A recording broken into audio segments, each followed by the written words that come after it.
जय श्री कृष्ण। आज जानकारी लेकर आए हैं झाड़ू के ऊपर की जैसे कि आपके घर में एक ऐसी माता लक्ष्मी का एक ऐसा स्वरूप आपके घर में होता है जिसके ऊपर बहुत सारे लोग ध्यान नहीं देते हैं। हमने बहुत सारे घरों में ऐसा देखा है कि झाड़ू लगाने के बाद उसको ऐसे ही फेंक दिया जाता है, साइड में पटक दिया जाता है। लेकिन आज झाड़ू के विषय में हम आपके लिए जानकारी लेकर आए जिससे आपके घर का वास्तुशास्त्र खराब होता है, आपके घर पे महालक्ष्मी की जो कृपा होना चाहिए वो नहीं प्राप्त होती, आपके घर में अलक्ष्मी का वास होता है।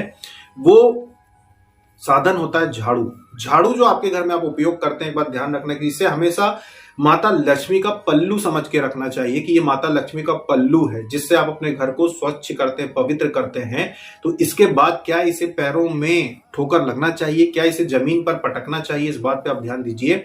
जिस भी घर में झाड़ू को अपमानित किया जाता है, जमीन पे पटका जाता है, लात मारी जाती है, जूते चप्पलों के बीच में पटक दिया जाता है, उस घर में अलक्ष्मी का वास होता है और माता लक्ष्मी उस घर में प्रसन्न नहीं होती है। सदैव कभी भी झाड़ू लगाने के बाद झाड़ू को ऊंचे स्थान पर टांगना चाहिए। आप अपने कपड़ों के लिए और दूसरे संसाधनों को घर में सजाने के लिए इतनी सारी खिल्लियां और सारी चीजें, हुक, कुंदे सब कुछ घर में लगाते हैं। एक झाड़ू को भी टांगने के लिए आपको घर में एक खिल्ली लगाना चाहिए दरवाजे के पीछे, और उसके पीछे झाड़ू लगाने के बाद इसको झटकार के अच्छे से साफ करके और फिर झाड़ू को उस खिल्ली पे दरवाजे के पीछे टांगना चाहिए। जैसे कपड़ों को टांगा जाता है वैसे ही झाड़ू को भी टांगना चाहिए। इससे माता लक्ष्मी का अपमान नहीं होता।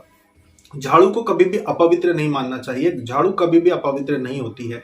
जैसे कि झाड़ू है, अब ये झाड़ू लगाने के बाद आप उसको यूं ही फेंक देते हैं कि अरे ये तो झाड़ू है, ऐसा नहीं करना चाहिए। झाड़ू को लगाने के बाद आपने देख लिया कि झाड़ू भी साफ कर दी, उसमें से भी आपने कचरा गिरा दिया और उसके बाद उसको सम्मान के साथ उसको टांगना चाहिए। ऐसे घरों में माता लक्ष्मी प्रसन्नता के साथ आती हैं। ऐसे घरों में माता लक्ष्मी का स्थायी वास होता है जिन घरों में इन चीजों का सम्मान किया जाता है। और क्या क्या चीजें होती हैं, जिन भी वस्तुओं का उपयोग आप घर को साफ करने में उपयोग करते हैं उन सभी में लक्ष्मी का वास होता है, माता लक्ष्मी का वास होता है। जैसे कि कोई कपड़ा है आपका, जिस कपड़े से आप पोछा लगाते हैं, जिस कपड़े से आप झाड़ते हैं, उसको भी साफ करके कहीं पे टांगना चाहिए जहां पे किसी की दृष्टि ना पड़े। दरवाजे के पीछे, अलमारी के अंदर कहीं भी उनकी एक व्यक्तिगत स्थान बनाना चाहिए। इन चीजों को रखने के लिए साफ सफाई करने के बाद इन्हें वहीं पर रखना चाहिए। कभी भी इनको गंदा मैला नहीं रखना चाहिए। अगर घर में पोछे का कपड़ा गंदा हो गया तो उसको धोइए। अगर पोछा आप खिड़की दरवाजे साफ करने का कोई कपड़ा आपने रखा हुआ उसको हर 7 दिन में धो लीजिए, उसको साफ कीजिए। अगर वो गंदा रहता है तो भी घर में अपवित्रता आती है। अगर आप इनको साफ सुथरा रखते हैं अपने घर में, इनको सम्मान देते हैं, झाड़ू को आप पैरों में नहीं रखेंगे, बाहर से आने वाले लोगों की नजर नहीं पड़ना चाहिए। झाड़ू लगाते समय भले उनकी नजर झाड़ू पे पड़ जाए, लेकिन टंगी हुई झाड़ू पे, आपके घर में जो झाड़ू रखी हुई है, टंगी हुई है, उसके ऊपर आने जाने वाले लोगों की नजर नहीं पड़ती है तो आपके घर में लक्ष्मी जो रहती है वो स्थायी रूप से रहती है, आपके घर में धन की वृद्धि होती है, ऐसा हमारे शास्त्रों में कहा गया है। तो जितने भी साधक साधिकाएं इस बात को नहीं जानते थे, अब आगे से इस बात का ध्यान रखिएगा कि झाड़ू को माता लक्ष्मी का पल्लू समझ के इसको पूरा सम्मान देना है। इसको कहीं भी नीचे जमीन पर नहीं पटकना है। झाड़ू लगाने के बाद झाड़ू को हमेशा ऊपर खिल्ली में टांगना है, और वो भी किसी चीज के पीछे, जैसे दरवाजे के पीछे टांगना है कि लोगों की दृष्टि इसके ऊपर ना पड़े।